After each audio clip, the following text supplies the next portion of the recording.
The motion is therefore agreed to, and the British Sign Language Scotland Bill is passed.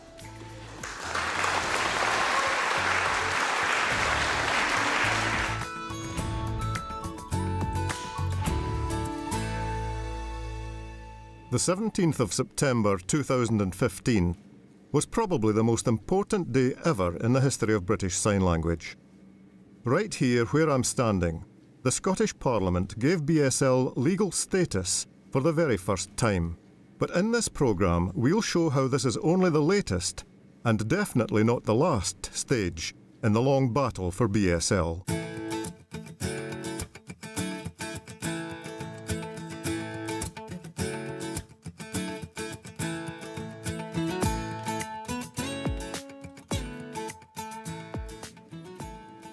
Politics and politicians are important.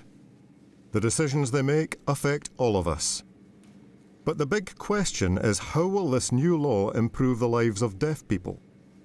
Later on, we'll ask, could it improve the education of deaf children?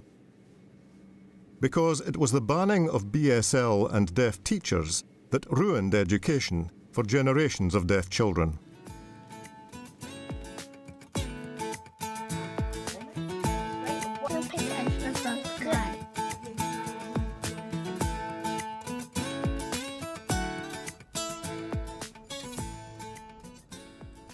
The world-famous Royal Mile starts at Edinburgh Castle and runs down to the Scottish Parliament. But today, we'll show you how it's also right in the middle of the most important square mile in the history of BSL.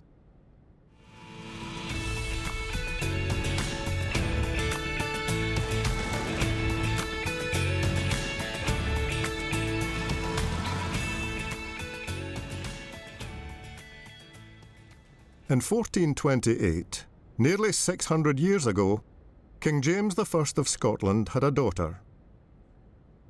Her name was Princess Joanna. She spent much of her life here where Holyrood Palace stands. And she was the first person in the British Isles to be recorded as deaf and a sign language user.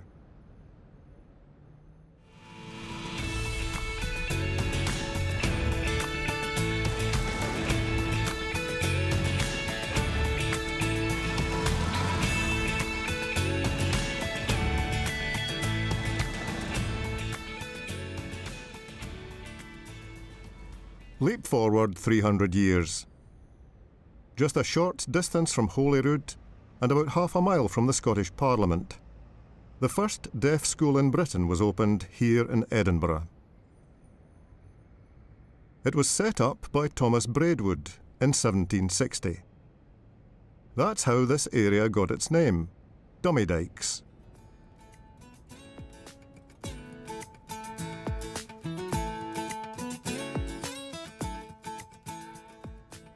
The school used a variety of methods of communication, and one of them was sign language.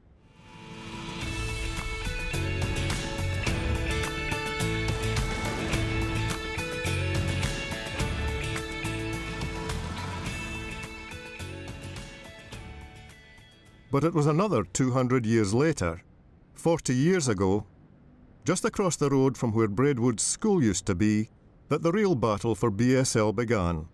Again in Edinburgh, here at Murray House, now the School of Education at the University of Edinburgh.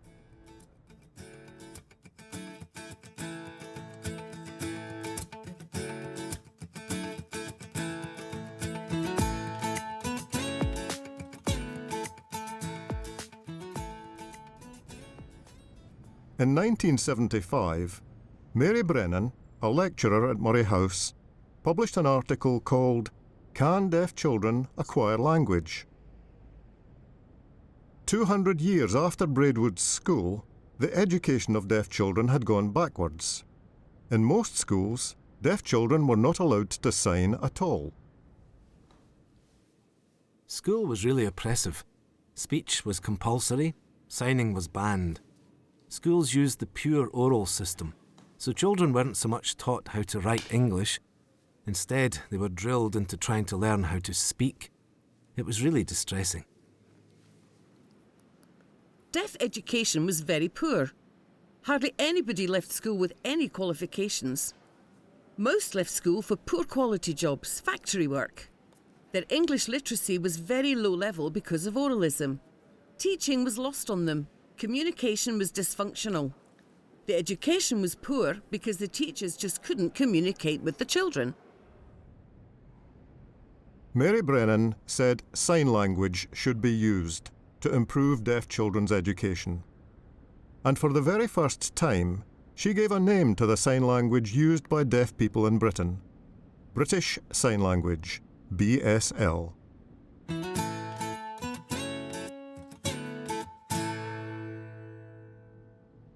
Most importantly, Mary Brennan realised that to carry out research into sign language, she must bring in deaf people. She recruited several, including me, Lillian Lawson, Clive Mason and Jerry Hughes.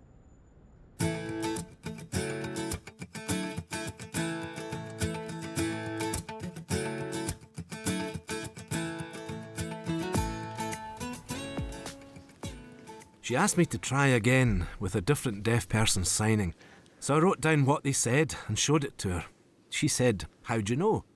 And I pointed out all the things I'd picked up: the head movements, the facial expressions, body movements. And I said, "So what is it?" She said, "That's the linguistics of your language." I remember the shock, the impact. I looked back at my own development. I'd felt myself shrinking inside, getting smaller and smaller, losing my confidence. But now, when this happened, I could feel myself growing again. This was me. I sign. I went to the deaf club and I looked around at this beautiful signing.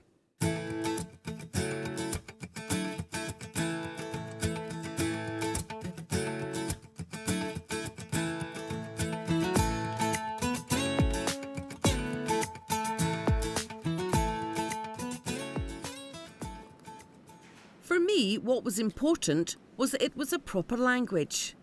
Before, I knew BSL was mine, nice for chatting, the language of my social life and so on, but I'd always felt English was superior. But the research proved I was wrong. English and BSL were equal, so I felt, wow, I should be proud of this. It was amazing. The influence of Murray House's research began to spread, and slowly sign language came back to the education of deaf children. Mouth, and it's not a sad one, it's a happy mouth. There she is. She's got a happy mouth. Look, Jason, a happy mouth. But the signing used in schools tended to be not BSL, but sign-supported English. Most teachers of the deaf couldn't communicate in BSL. So the next step was to train deaf people to teach their own language. It had never been done properly before.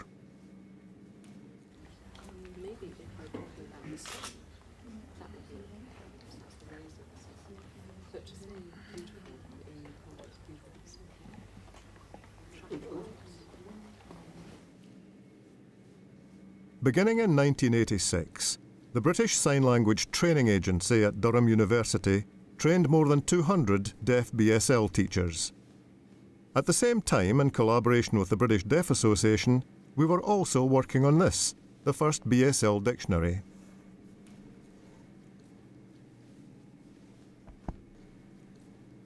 When it was published in 1992, it was launched by Princess Diana, the patron of the BDA.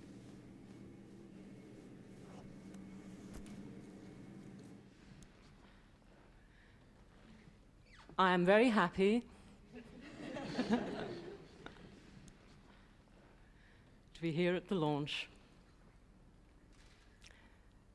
and I hope that it will help you, both deaf and hearing people, to greater interaction.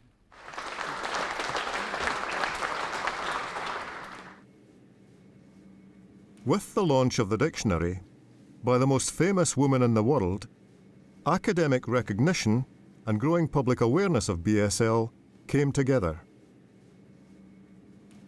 And by now, there was also another factor.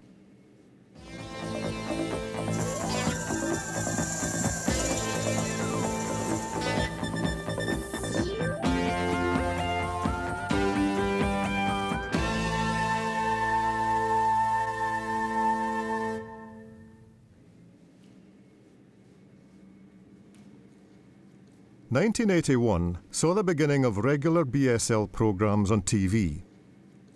The longest-running sign language programme in the world started on the BBC. See Here. Clive Mason has been a See Here presenter for over 30 years. Deaf people, among ourselves, we would sign together with complete confidence. But outside in the hearing world, they were still a bit disdainful. Signing a language? Get away. But when deaf people watched TV with their parents or partners, wife, children, and then all of a sudden they saw sign language on the BBC, sign language? Impossible. But it was there, and deaf people felt such a lift. We'd tried and tried to explain and we got nowhere. But then there it was, on the telly. TV gave the stamp of approval that BSL was a language, and that had a powerful impact. Yes. And deaf people started to take pride in their language. There it was, as seen on TV. Wonderful. But anyone who thought the battle for BSL was over had another think coming. In the Disability Discrimination Act of 1995, BSL was still overlooked. DDA. Disability. Who said we're disabled? We're not disabled. We are deaf, British Sign Language users. The DDA, if you read it from start to finish, there isn't one mention of BSL at all, or even sign language. Nothing.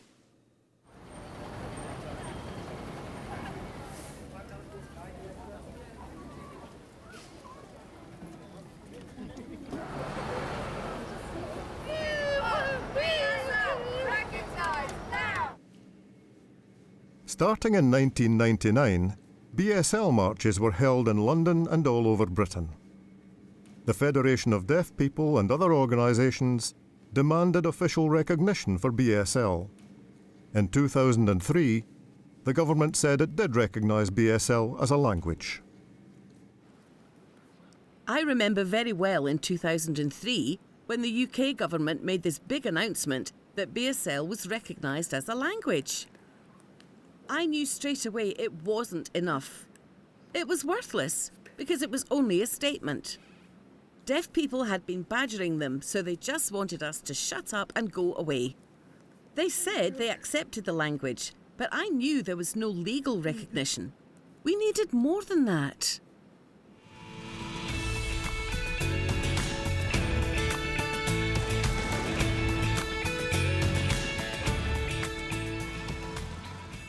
And that's where the wheel comes back full circle.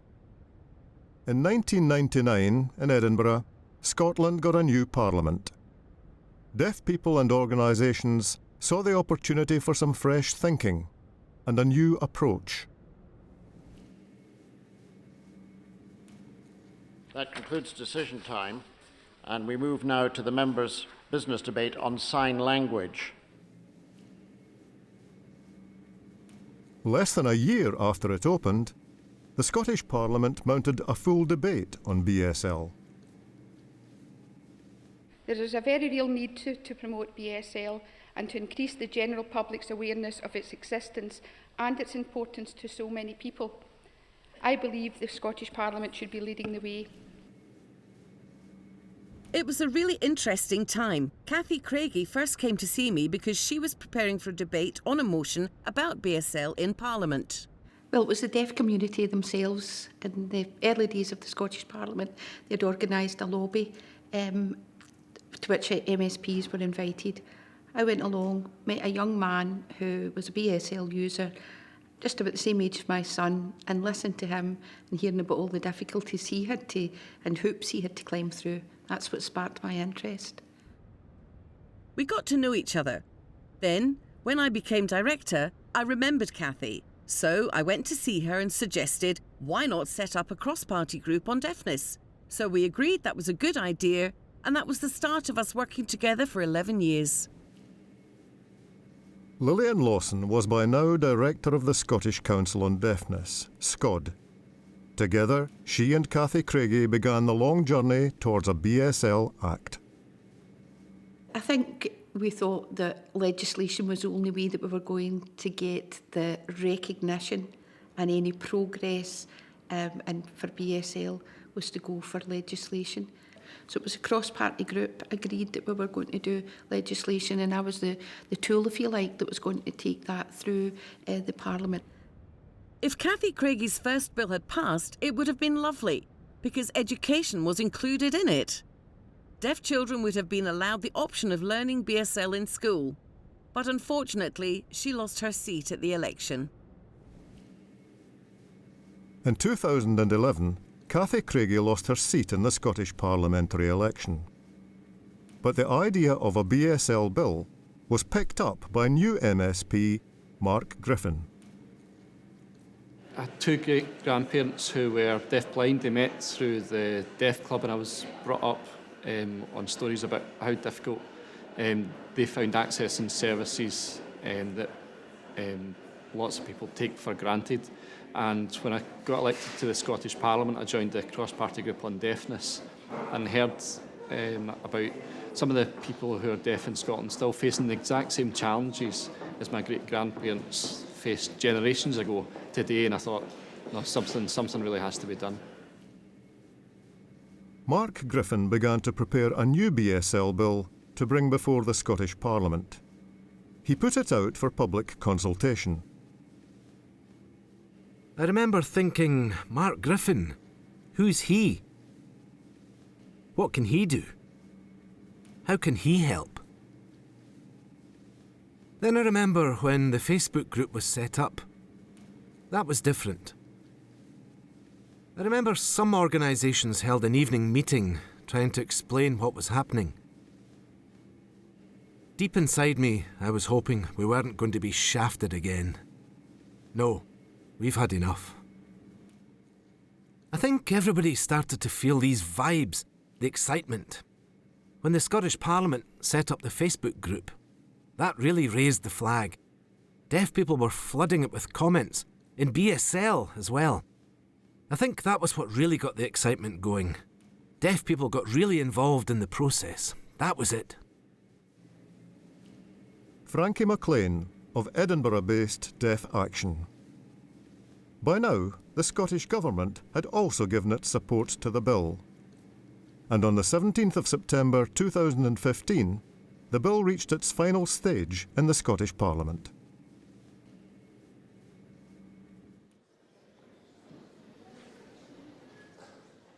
It's a woman who communicates through BSL was admitted to hospital for surgery. During her 12-day stay in hospital, 12 whole days, although hospital staff tried to communicate with her, they didn't provide her with a BSL interpreter.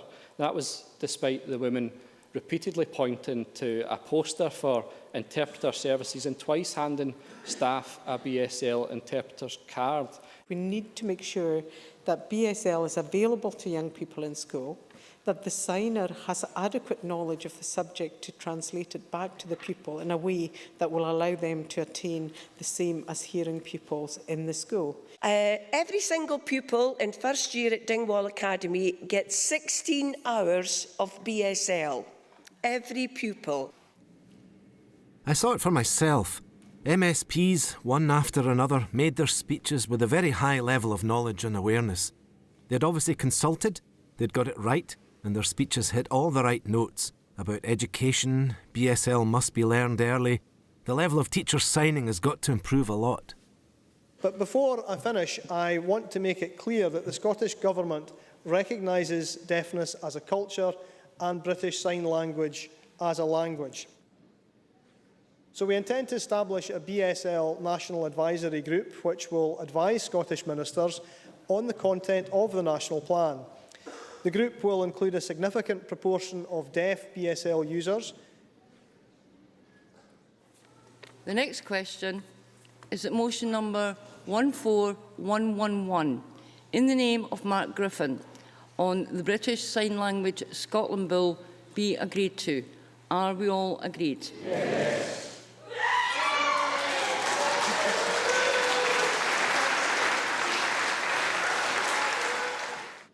When it passed, I just couldn't believe it. I didn't really feel instant elation.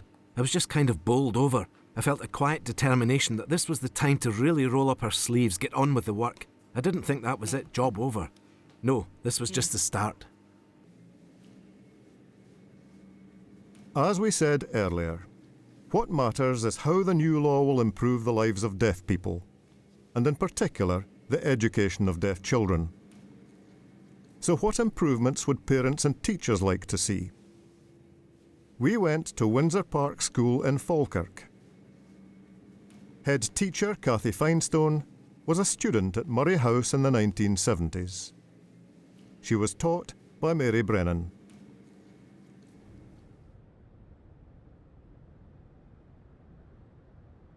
When I was a student with Mary Brennan, the children who were using sign language were those who were classed as oral failures.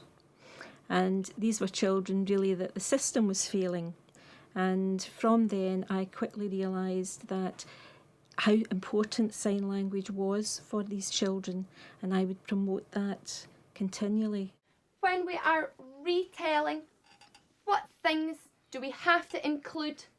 Do we tell the full story? We tell the important story. The important parts. My two girls at home have rich BSL. So, at school, they need teachers with a very high standard of BSL and able to sound fluently. They'll learn everything much better.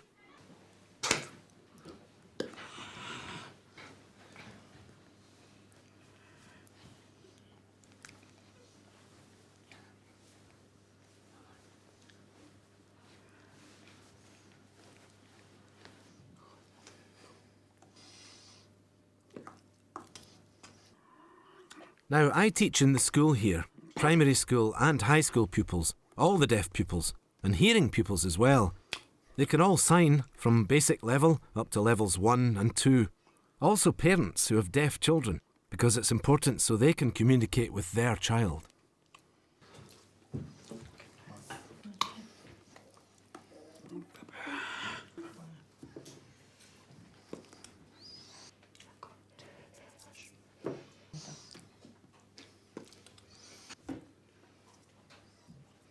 The only way for us to communicate properly with our deaf child, where he is able to understand with BSL what we're actually doing, what we're actually eating, what we're doing next. It's just simple basic things that we need for his daily life, his daily communication.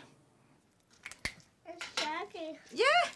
What other vocabulary do you know for those leaves? Crunchy. Crunchy, David? Crunchy. Better. Yes, it is so.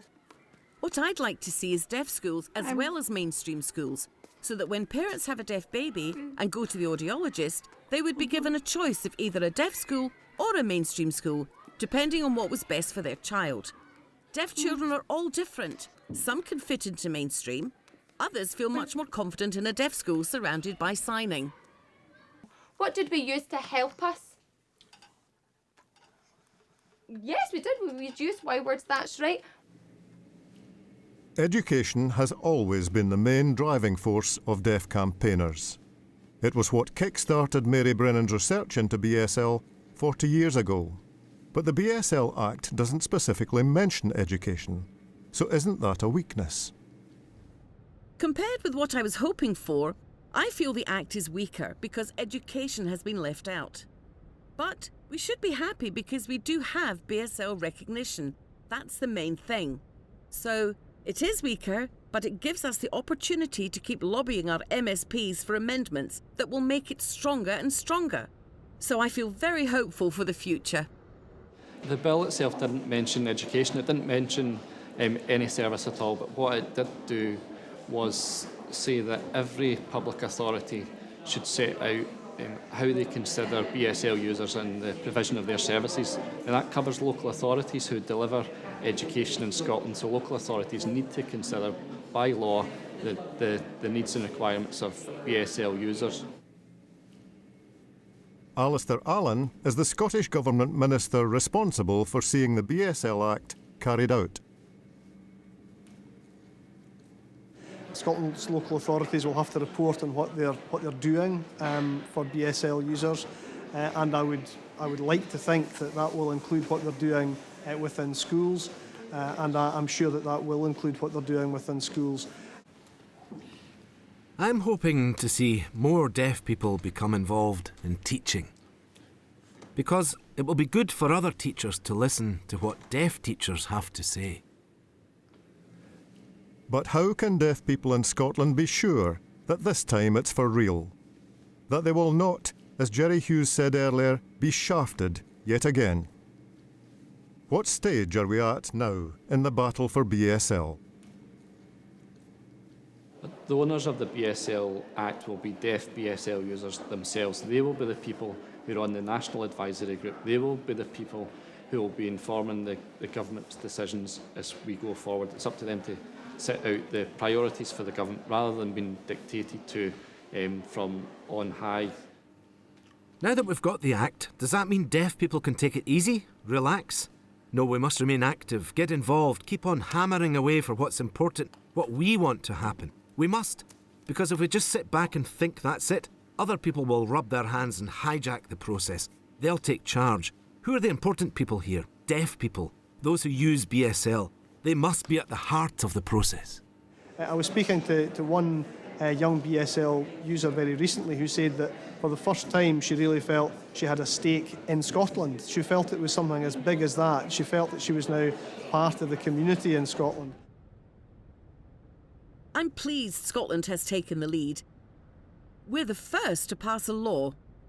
It means England, Wales and Ireland can feel there's hope for them. They can look at this and feel they can do the same. I hope what we've achieved here with lobbying, working with MSPs, being patient, consulting, I hope they can learn from that and persuade their own parliaments. I'm sure we'd be happy to work together and share our experience.